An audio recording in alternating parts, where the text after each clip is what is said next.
Keontae's really coming on. What's the impression you guys about his emergence?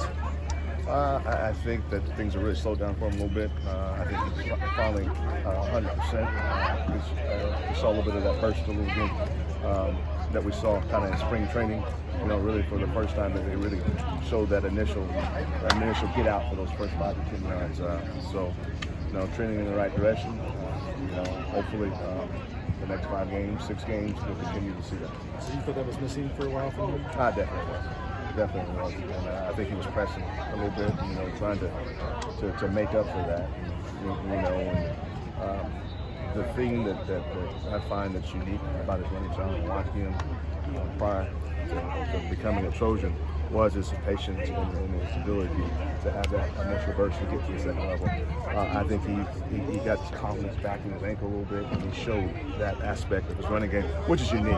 It kind of reminds me a little bit of Bell, Le'Veon Bell, and I'm not saying, you know, I know I'm in LA, everybody knows Bell. But no, not at all. But, you know, I think you can see it. He was patient, and he really set his box up well. He seems like such a laid-back personality. What has he brought to the USC locker room?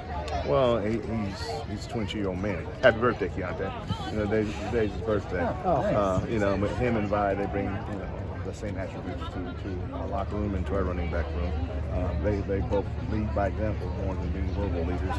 If I were to challenge him to do anything, it's time for him, both of those guys, to speak up a little bit more and you know, take this team by the shirt and carry it right there. I know Dante talked about, you know, the potential for emphasizing the run more. Is that a message he's kind of relayed to you guys as well? It's something that's been discussed, and I thought you know, the run game, and Graham did a great job of recognizing that. It kind of settled things down in last week's ball game.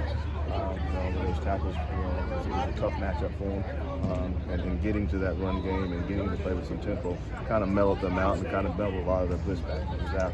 And, you know, I mean, I'm biased, but we got some guys that I feel that can be a problem if you start to get 15, 20 touches a game on them, I think. And last game, probably about the 7 or 8 touch is where you really saw the kids started to kind of come into another groove, and that's a part of it too.